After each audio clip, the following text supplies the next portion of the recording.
कभी आपने किसी तितली को देखा है? अच्छी तो लगती ही होगी। तितली भला किसे नहीं भाती, छोटे हो या बड़े, सभी को लुभाती है ये तितली। अब सोचिए, इस तितली का आरंभ कहां से होता है? इस तितली का आरंभ होता है एक छोटे से अण से, जहां वो सुरक्षित रहती है। अन्न को तोड़कर जब वो इस संसार में आती है तो कीट के रूप में आती है। कीट जो भूमि पर रेंगता है, जो वृक्ष के पत्तों पर सुरक्षित रहता है। कुछ समय पश्चात होता है एक और परिवर्तन, उसके पंख निकल आते हैं। तब वो तितली बनती है, तब वो इस आकाश में उड़ान भरती है, सुंदर सुंदर पुष्पों पर रस का आनंद लेती है। कभी सोचा है कि तितली ही ये क्यों कर पाती है, कोई और क्यों नहीं? क्योंकि वो उस अन्न से बाहर निकल पाती है। यदि वो उस अन्न से बाहर निकल ही नहीं पाती तो कभी उड़ ही नहीं पाते, कभी तितली बन ही नहीं पाते। यही हमारे साथ भी होता है। हम सदैव वहां रहना चाहते हैं जहां हमें सुरक्षा मिलती है, उस सुरक्षा चक्र में ही रहना चाहते हैं, किंतु ये विकास सुरक्षा सीमा को लांघने पर ही आरंभ होता है। तो यदि आप जीवन में कुछ बड़ा करना चाहते हैं, कुछ महान कार्य करना चाहते हैं, अपना व्यक्तित्व बनाना चाहते हैं, तो इस सुरक्षा चक्र को भूल जाइए। सुरक्षा सीमा को लांघिए, आगे बढ़िए, चुनौतियों का सामना कीजिए, कठिनाइयों का सामना कीजिए, साहस के साथ आगे बढ़िए और शक्तिशाली बने। तभी आप जीवन में कुछ कर पाएंगे, तभी आपके भी पंख निकल आएंगे और तभी आप इस सुंदर से आकाश में उड़ान भर पाएंगे। राधे राधे। कहते हैं भाग्य का खेल अत्यंत विकट होता है, देवताओं तक को समझ नहीं आता यह खेल क्या है। हम तो साधारण से मनुष्य हैं। ठीक है, निर्णय की बात करते हैं। निर्णय लेना तो आप ही के हाथ में। क्यों? भाग्य जो है आपका निर्णय नहीं बदल सकता, किंतु आपका निर्णय ये आपका भाग्य अवश्य बदल सकता है। इसलिए भाग्य के पीछे मत भागिए, अपना ध्यान केंद्रित कीजिए आज के निर्णय पर। शांत मन से विचार कीजिए, फिर निर्णय लीजिए, क्योंकि यह निर्णय ये अत्यंत महत्वपूर्ण है। आपका आज का यह निर्णय आपके भविष्य का आधार है। आपका आज का यह निर्णय भविष्य में सौभाग्य बन सकता है, दुर्भाग्य भी बन सकता है। चयन आपका है। राधे राधे। हम सभी मंदिर में जाते हैं, ईश्वर के समक्ष बैठकर हाथ जोड़ते हैं और अपनी मांग रखते हैं। कभी सोचा है ईश्वर को कैसे लगता होगा कि मेरे भक्त मेरे पास आते हैं केवल अपनी इच्छा पूर्ति के लिए, मुझसे मिलने के लिए नहीं। कई सारे लोग मंदिर जाते हैं, अपनी इच्छा ईश्वर के समक्ष रखते हैं। अब यदि उनकी इच्छा पूर्ण ना हो तो हताश हो जाते हैं। अब से जब भी आप मंदिर जाओ, ईश्वर के समक्ष बैठो, हाथ जोड़ो और कहो धन्यवाद। धन्यवाद ईश्वर, आपने मुझे जो कुछ भी दिया है उसमें मैं प्रसन्न हूं। बस मुझे मार्गदर्शन दे कि कैसे मैं अपने कर्मों से, स्वयं अपने कर्मों से वो सभी प्राप्त कर सकूं जो मैं पाना चाहता हूं। ईश्वर से केवल मांगने जाओगे तो ईश्वर के समक्ष स्वयं को बहुत ही छोटा पाओगे, किंतु यदि स्वयं कर्म करके ईश्वर को धन्यवाद कहने जाओगे तो सही अर्थ से आपको ईश्वर मिल जाएंगे। राधे राधे। अद्भुत बात है ना, हमें सदैव हमारे नाम से बुलाया जाता है। नाम से हमारी पहचान है। ये नाम ही है जो इतिहास में स्थान बनाने में हमारी सहायता करता है। नाम बनाने के लिए व्यक्ति क्या कुछ नहीं करता। नाम पर कलंक न लग जाए, इसके लिए क्या क्या प्रयास नहीं करता। अपने जो कुछ भी पाया, धन, संपत्ति, सुख, ये सब कुछ नाम के समक्ष छोटा है।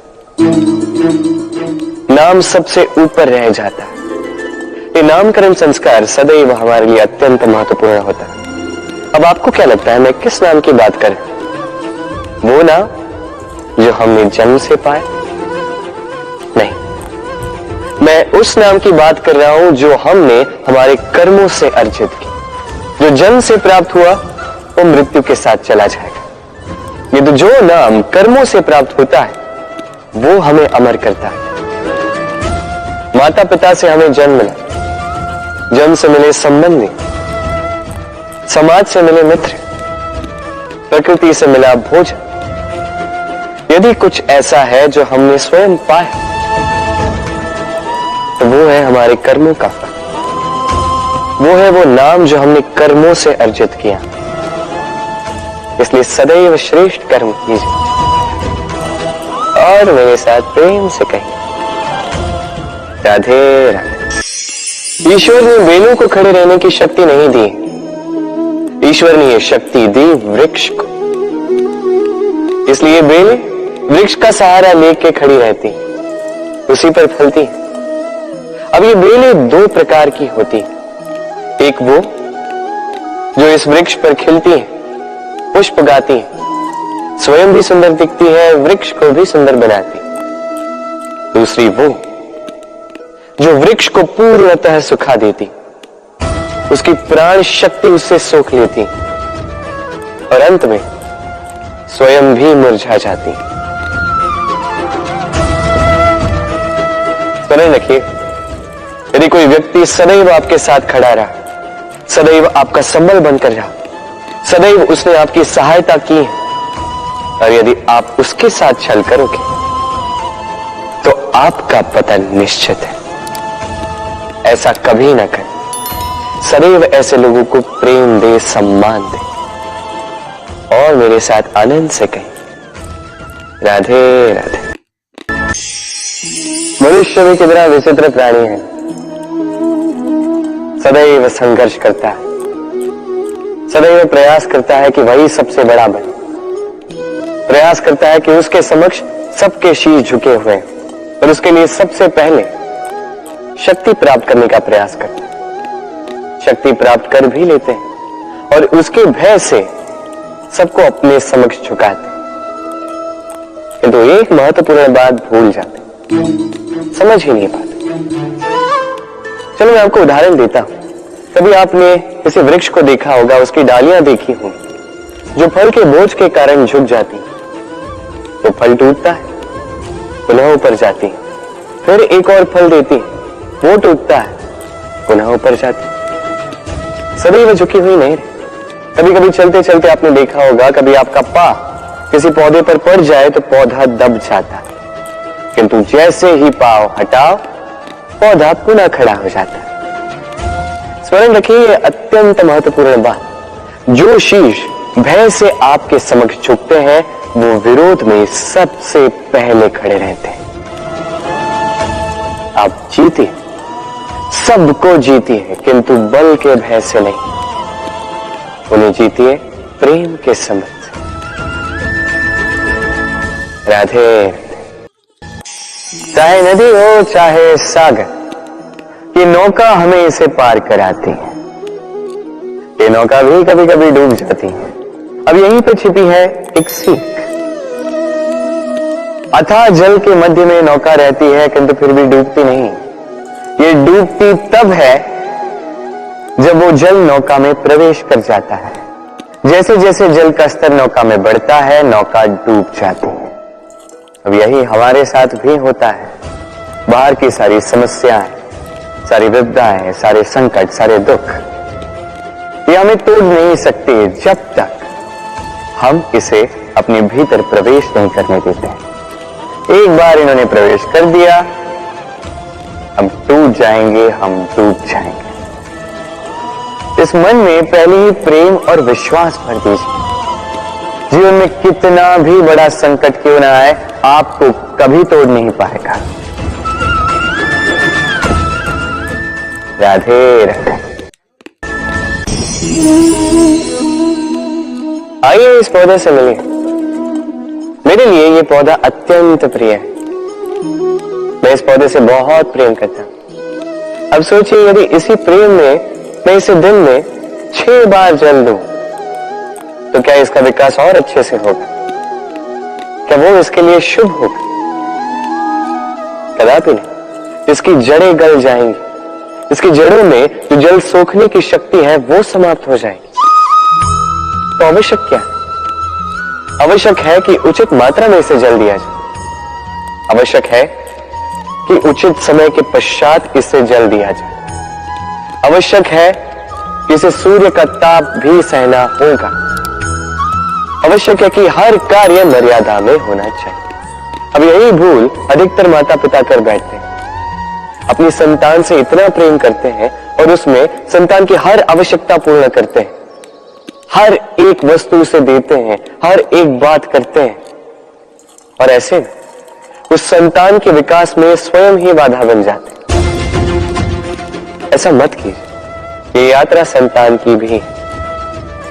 उसे भी जीवन में आगे बढ़ना है, बहुत कुछ सीखना है, अपने बल पर कार्य करने दीजिए। एक अत्यंत महत्वपूर्ण बात आपको बताऊंगा जिसे आपको स्मरण रखना है। प्रेम और शत्रुता यदि अति है तो घातक है। हर बात में संतुलन बनाकर रखें और मेरे साथ प्रेम से कहें, राधे राधे। वृक्ष का बीज एक राई के दाने से भी छोटा होता है, किंतु जब ये बड़ा होता है तब एक बरगद के वृक्ष जैसा विशाल और महान बनता है।